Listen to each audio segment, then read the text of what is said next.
My dad. My dad likes to tell me stories. Horrible stories. I don't think that he means to tell me horrible stories. He just likes talking to me. We walk around the backyard together, my dad and I, and he shows me the plants and creatures that live there. And he tells me stories. Horrible stories. He holds my hand and points out pumpkins and beans and toads and spiders as he tells me his stories. He doesn't have a loud voice, my dad. He has a kind voice, though. The sort of voice you'd expect from a dad that told nice stories. Except he doesn't. I don't know if he tells horrible stories because he's going bald or because they're the only stories he knows. He swears a lot, my dad. He says rude words and asks after Jesus. He also mutters all the time under his breath and walks with a limp. Animals like him, though, and children. He's friendly to children and animals, and he spends a lot of time with his plants. He plants flowers and creepers and trees and shrubs and vegetables. He doesn't sing when he works, my dad, although he smiles when he's happy, which is most of the time, except when he injures himself, which is quite often. When he hurts himself badly, normally on his balding head, he swears and says bloody and other rude words. He looks angry and his limp gets even worse. He glares and scowls. You don't want to be near him after this. He keeps working, though, because my dad's dad would have wanted him to. Work is what Dad does, and what Dad's dad did, as well as tell his stories. I don't think Dad even realises it, but all of his stories end horribly. They might start out nicely, and you'll say, "Oh, that reminds me of a fellow I knew," before telling a story that sounds all fine and dandy, but actually ends in a way that's horrible. Dad doesn't mean to scare me when he tells me his stories. I don't think that he even knows they're scary. He just thinks it's a story he knows from his life, and that as his son, I might be interested in hearing it from him, because all his stories are true. He doesn't make them up, which I sometimes think about as I lie awake at night. Because if all Dad's stories are true, then what about my story? Will it be horrible? Dad doesn't think so. At least he tells me that when I get scared. He's always kind when I get scared. And he reads me bedtime stories from books that aren't horrible at all, because they aren't his stories. In fact, they end up being quite boring. Because Dad's stories are the best, even if they are horrible. The Rock on the Road. Whenever Dad and I go for a drive in our car and there's a traffic jam, Dad tells this story. I don't know whether he forgets that he's told me the story before, but as we sit there and wait for the car ahead of us to move, he tells it again. "I remember being stuck in traffic once," he'd say, "when I was a younger man with a nice head of hair. I was driving up north to Toowoomba to see your mother." "Yes, Dad," I would reply, looking up at him. And from there he would tell me how he would drive through the mountains, where the road wound from one curve to another like a snake, and how he'd have to go slowly to make sure he didn't run over someone riding a bicycle who was hiding around a bend. One weekend, when he was off to visit my mother after spending the week teaching children at school, the traffic seemed to be really slow. Eventually it came to a complete stop, which caused my dad great irritation. "What's this?" cried my dad as he peered ahead. The car crept along in fits and starts, a few metres at a time. This was before mobile phones, so my dad had nothing to do but curse and peer and wait for the traffic to move. 10 minutes went by, and then 20, until finally my dad was able to drive ever so slowly around the bend, where he saw a policeman. "Hello, officer," said my dad, who always tried to be polite to policemen even when he was angry. "Do you know why this traffic is going so slowly?" "I surely do," replied the police officer. "There has been an accident up in front, and you'll have to drive around it." Dad bent his neck and peered some more out of the window. The officer was right. A huge boulder had fallen down the cliffs and was blocking the lane Dad was driving in. It was the biggest boulder Dad had ever seen. It seemed bigger than a car. "By crikey," Dad said, "that's a bloody big rock." The cars moved ever so slowly around the boulder, one by one, as another policeman waved them past. Dad stopped and started his car, and eventually it was his turn to drive around it. This is where the story gets horrible. Because as Dad crept around the boulder, which was bigger than his car, as he had suspected, he peered a bit closer and saw the strangest thing. There was a little layer of blue protruding out from under the boulder. It seemed to be an inch thick and just stuck out from the edges. What on earth's that? Dad thought to himself. It was only when he inched past the front of the boulder and saw what seemed to be the tip of a squashed headlight that he realised what had happened. There was a car under that boulder. A car that had been driving just in front of Dad, with people in it. One moment they were driving along, either laughing away or worrying about their problems, or doing nothing at all, when a big fat boulder fell from the hill above and squashed them and their car on the road, to the size of a pancake, all in 1 second, or less. It was horrible. They wouldn't have even known it happened. They went from human to pancake in less time than it took you to read this sentence. Oh dear, thought Dad, as he drove quickly away. And he's been telling this story ever since. The science experiment. I told Dad once that I liked science, and I wanted to study it when I was at high school. Ah, science, he said. I knew a science teacher once. I knew straight away that he was going to tell one of his stories, and that it'd be horrible. Really, Dad? I said. What was he like? Oh, he was a fine old fellow, Dad reminisced. It was his science experiment that went awry. Dad used to be a teacher, you see, and he had a lot of stories about teaching. In one of his stories, a teacher who wasn't a very nice fellow at all was out mowing his lawn on his property, right out in the suburbs. He was using one of those ride-on mowers with big sharp blades that swirled and chopped up everything under it. I actually guessed where this story was going, even though I was only 10. This not very nice man was riding up and down the little hills on his property, over the grass and under the trees. He rode over snakes and even tried to ride over a bird. He chuckled through his big bushy beard as he did so. At least my dad said he did. Of course, in time, the horrible happened, as it had to. And this man took his eyes off the ground as he was chasing a wombat. He hit a rock and his lawnmower flipped over and pinned him down. Of course, the big sharp blades under his mower started lawnmowering his legs, which was very distressing for the not very nice man, as he was quite fond of his legs. It was before all the modern safety gadgets, Dad had explained solemnly. And also before mobile phones, so the big-headed man, who wasn't very nice, but didn't deserve to have his legs mowed, had to lie there, calling out for help, hoping that he wouldn't die. Luckily for him, his wife came to visit and was able to stop the mower and take him to hospital, where they were able to save his life, but not his legs. And so the particularly horrible bit is that this teacher couldn't ever walk again after his legs were mowed to shreds because he had tried to run over a wombat. Instead, his wife bought him a wheelchair, and he had to wheel himself around the school and use a special ramp built just for him. The funny thing, according to my dad, was that having his legs mowed actually made this not very nice bearded man into a nice man after all, who knew what was important in life. Dad thought that was quite funny indeed. But back to Dad's science teacher. Unlike the mole man, this fellow was well liked by Dad, and the other teachers, and the students as well, because he used to do experiments that popped and whizzed and made colourful sparks. All of the children in other classes were jealous. On this particular occasion, the teacher had gone to great effort to set up a beaker on his desk at the front of the classroom, along with jars of brightly coloured chemicals. "Gather round, children," said the teacher. "This is a marvellous experiment that you will tell your friends and family about forever." And gather round they did. There were big children and small children and ugly children and smiley children. Some of the children laughed at the thought of an experiment with sparks and thrills, whereas others were not very interested at all and wished they could sleep under their desks. Jimmy was certainly interested. He was short and squat, and he hurried up to the front so he could peer over the table at the beaker. Then there was Rex, who was very tall and had gangly arms. He stood next to Jimmy and bent his head so he wouldn't miss a thing. The teacher poured a green solution into the beaker, and then a red one. A blue flame burned under the beaker, causing the mixed solution to bubble, slightly and slowly at first, and then quicker and quicker with larger and larger bubbles. "What's going to happen, sir?" a little boy asked, somewhat frightened. "Ah," said the teacher. "You see, the red chemical represents..." And then the horrible thing happened, just as I knew it would. After all, Dad didn't have any happy stories.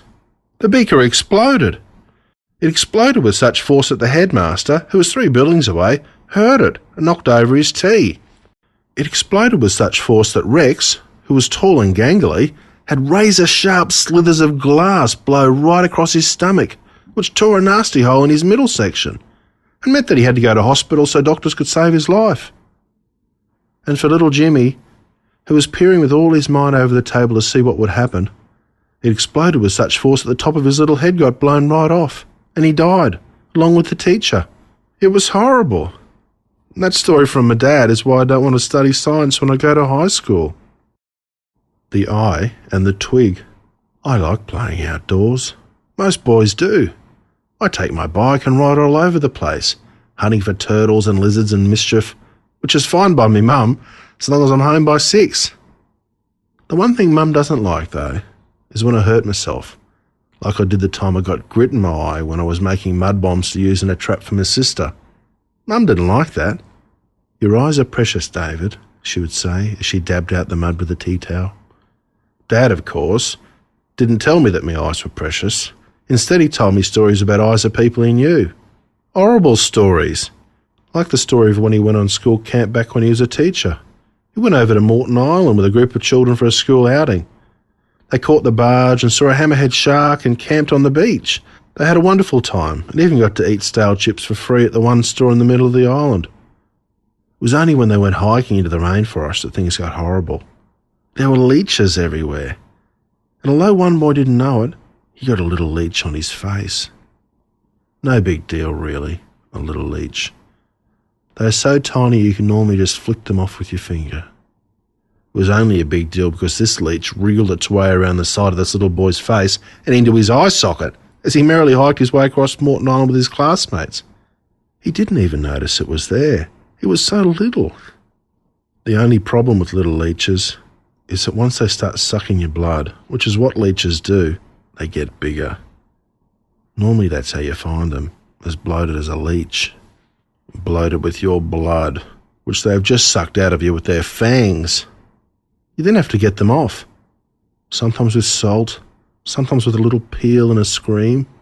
In fact, always with a scream, because leeches are horrible.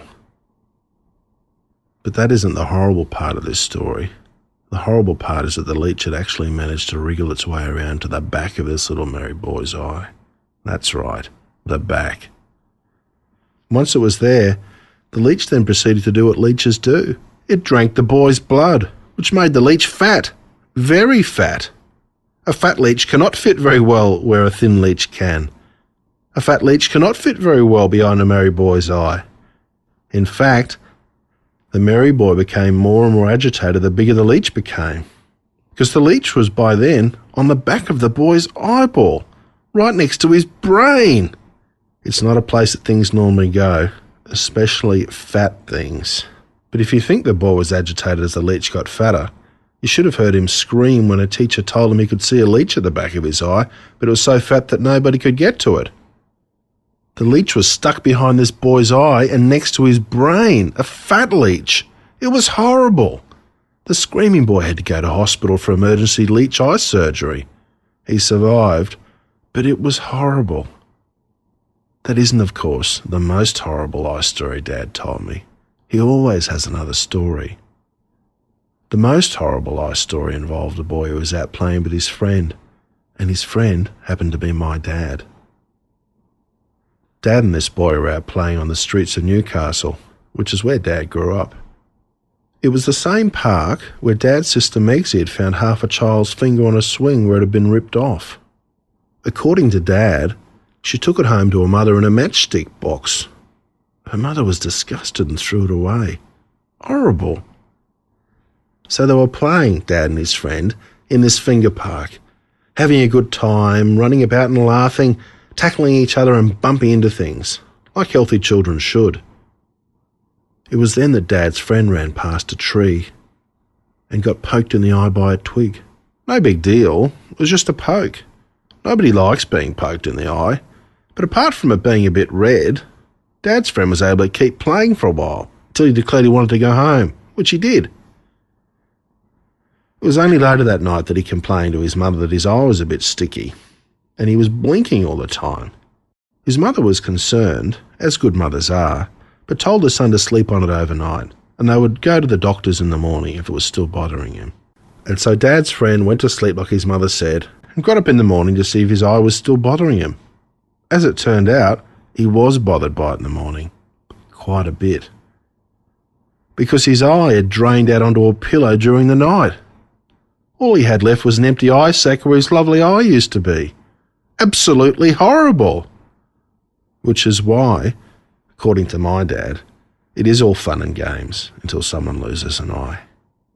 And it's also why every morning when I wake up, I check to see if my eyes are drained out before I go off to school. The boy and the bus window. You know how it is when you have your hand outside of your car window too far and your father tells you to pull it back in so you don't get hurt? Well, that might be your father, but my father just chuckled and told me a story when I did it. Yes, you can imagine by now what sort of story this might be. Whenever I'm doing something that causes my dad to tell me a story, any story, I stop doing it right away. Because all his stories are horrible, and I don't want to end up in one of them myself. But the boy in this story didn't have anyone to warn him. He was just a little fellow at Dad's school. They used to catch the bus together, which the boy quite liked, as it was his own dad's bus, so he felt quite important when he caught the bus, this boy.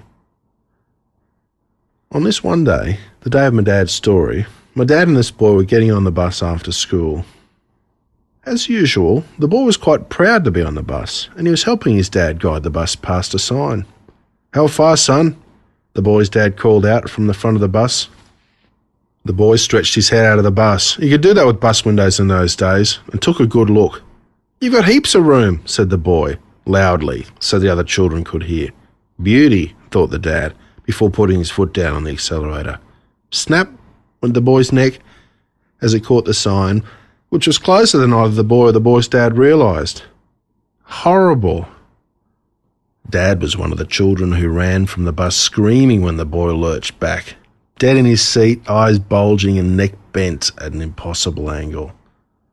And that's why I don't put my arm outside the car window anymore. My bird eats. My sister Jane nagged Dad for a bird for years. "Can we, Dad?" she would ask. "Can we?" Of course, in the end, we could, because Dad's a good dad. But being Dad, he didn't just go down to the shops to buy a little bird cage. Instead, he built a big cage, an aviary, out of wooden chicken wire. It was magnificent. Of course, we all had to have birds. My brother Robert, who helped Dad build the cage, wanted a turkey and didn't get it. Jane, who didn't help, wanted a peacock. She didn't get that either. In the end, we all got lovebirds. They're beautiful birds, lovebirds. They tweet and jump and fly and hop. You can ask them to sit on your finger, and sometimes they do, just for the fun of it.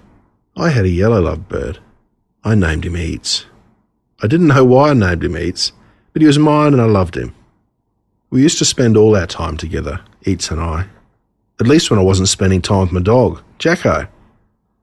Eats used to follow me around the cage when I was close and call for a little scratch on his head, which I'd give him. He even had some babies, which he cared for and let me hold as they went from pink to bright blue or green or some other lovely colour as they got older. Eats raised the family a number of times until he started to look a little old himself, a little dishevelled, run down, past his prime. That didn't bother me though. He was still my friend, and we enjoyed our playtime together every day after school. Except one day when I came home, Eats wasn't there. "Where's Eats?" I cried, to no one in particular. My dad heard me from the living room and came down the back and asked me to sit down. He had a new story, a story from just that day. I was devastated before it began. I'd heard Dad's stories before. This one involved Dad taking pity on Eats, who by this stage didn't have many feathers and seemed to be getting eaten alive by nits of some sort. "He was just too old, David," he said. "It was for the best." I cried and I cried as I thought of Eats trustingly jumping on Dad's hand one last time. Dad had wrung Eats' neck to put him out of his misery, which is a constant theme in Dad's thinking, although in his mind it usually involves a brick. It was bad, but it's not horrible as such, I thought. Even in my grief I could see it was best for Eats, as no one wants to have no feathers and be eaten alive by nits. What I didn't know, and what came out a couple of years later, was that this wasn't the whole story. With a strange half-grin on his face that accompanies all of his stories, Dad told me what really happened. I had tears in my eyes when I wrung Eats's neck that day, David. It wasn't easy, let me tell you. No, I wouldn't expect it to have been, Dad, I said. He was my little mate, and I was very sad. No, I didn't mean that, said Dad. The little fella wouldn't die, so I had to use all my strength to wring his neck. The horrible bit is that his head came off in my hands. You know a story is horrible when my dad admits it is. I can't describe the sheer gut-wrenching sickness I felt at the thought of my dad ripping my pet's head off with his bare hands to put him out of his misery. And that's why I've since declined any of Dad's suggestions that anyone or anything be put out of its misery, especially with his help. The bill spike. One consequence of listening to Dad's stories all my life is that I don't see things the same way another child does. I tend to see the funny side first. On the day of this story, I was in my little house on my little street where my family and I spend most of our time. Dad was cleaning, which he does every now and then, to put everything in order and to turn the lights off.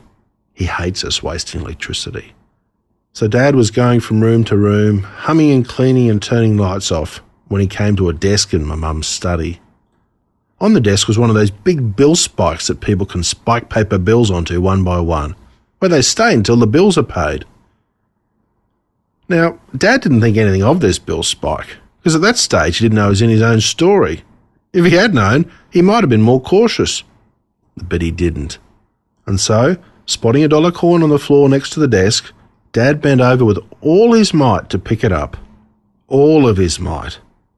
With all of his might, which is considerable, Dad bent right down towards the desk. Unfortunately for Dad, he didn't quite calculate the distance between his balding head and the bill spike, perhaps because Mum had cut his eye with the corner of a map on their trip to New Zealand when she was trying to navigate. Whatever the reason, his head hit the bill spike with lots and lots of force. So much force that if the bill spike had hit his eye, it would have gone into his brain.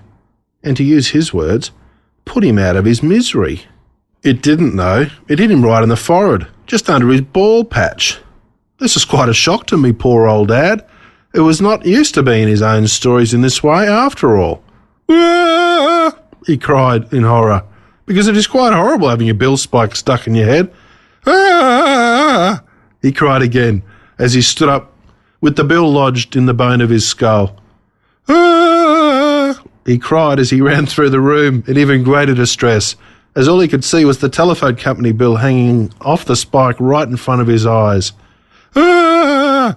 he cried one last time as he ran past the rest of us and down the hallway, not knowing really what was happening to him after all. At least until the bill spike fell out of his head. Yes, it was horrible. But to me, as a little boy who had heard enough stories like that to think them normal, it was horrible, but funny too, especially when he ended up fine, except for a little scar and a bill spike-sized dent in his skull. Perhaps I finally turned into my dad, because now it's my story, and I've started telling it to everyone who will listen, with a little smile on my face, including to you.